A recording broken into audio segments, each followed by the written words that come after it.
It's sometimes better with these student attempt questions to just do it yourself and then find out where they've gone wrong. Here's the equation that we're trying to solve. Both of the log terms are base 2, so they will merge very happily.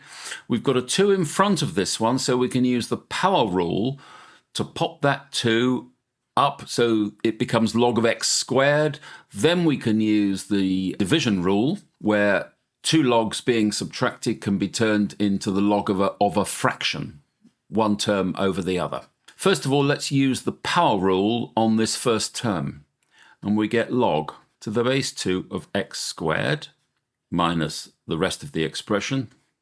Now we can put these 2 log terms together as a single log, so we get log to the base 2 of x squared divided by the square root of x is equal to 3. At this point, we can take antilogs.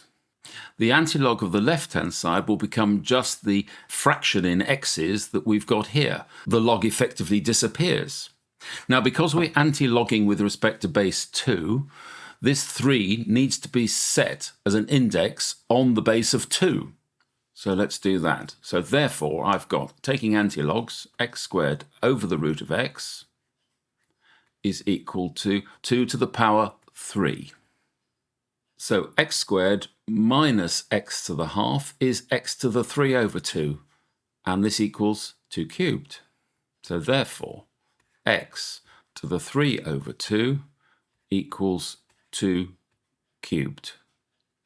So if this is confusing in any way to solve, split this 3 over 2 up.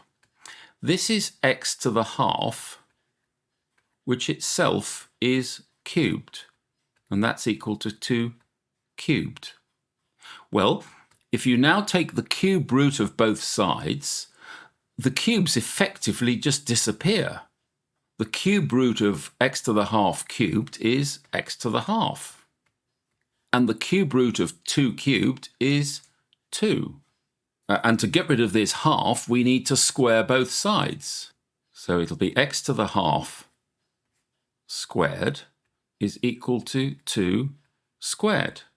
So x is equal to 4, and that is your answer. Now let's identify what the student's done wrong.